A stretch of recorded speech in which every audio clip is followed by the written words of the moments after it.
Paper 1, Section 1, The Challenge of Natural Hazards.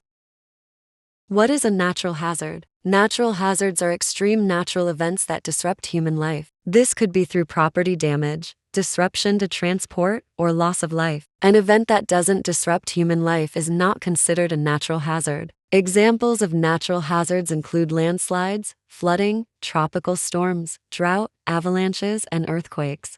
What is hazard risk? Hazard risk is the chance of being affected by a natural hazard. But what factors affect this risk? Urbanization, the increase in people living in populated areas, such as towns and cities. This increases risk as there are more people affected in the event of a hazard. Climate change, global warming generates more extreme weather and therefore more hazards.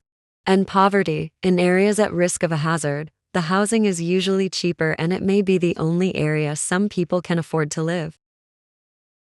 But why do people live at risk from hazards? Specifically tectonic hazards, which include earthquakes and volcanoes. Firstly, poor people can't afford to move. Some people aren't aware that they're living in an at-risk area of a hazard. Also, earthquakes and volcanic eruptions are rare, so some people believe they won't be affected by them. Many places have adapted to hazards, such as Japan, who experience a lot of earthquakes. They have designed earthquake-proof buildings to reduce the effects of a hazard. And finally, the effective monitoring of hazards allows people to evacuate to safety before a hazard hits. A good example to look at is Iceland. They experience an eruption every 5 years on average. But why do so many people still choose to live there knowing the risk? Well, volcanic ash makes soil very fertile, which is good for farming.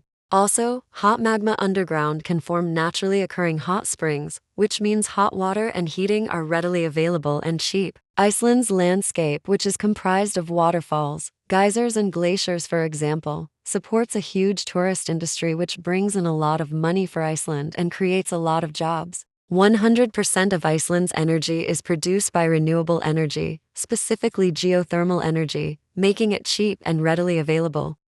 So how can the risks of hazards, specifically earthquakes, be reduced? We use monitoring, prediction, protection, and planning. We use seismometers to monitor tremors in the ground, which help us to determine where and how big an earthquake is. Although it is very difficult to predict earthquakes, we can protect ourselves from the effects of earthquakes, for example, by building earthquake-resistant buildings. They are built with steel frames that move with the shaking of the building, putting shutters on the windows to protect them from smashing, and a shock-absorbing base that absorbs all the shaking in the ground and won't impose stress on the structure of the building. Lastly, we can plan for earthquakes using shake maps, which monitor high and low-risk areas based on previous earthquakes.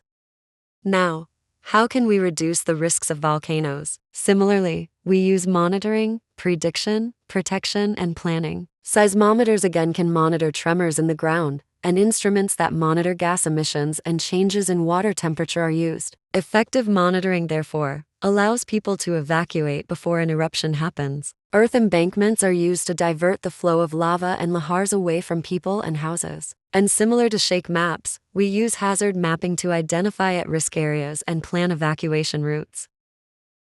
Thank you for watching. I hope you enjoyed learning about natural hazards.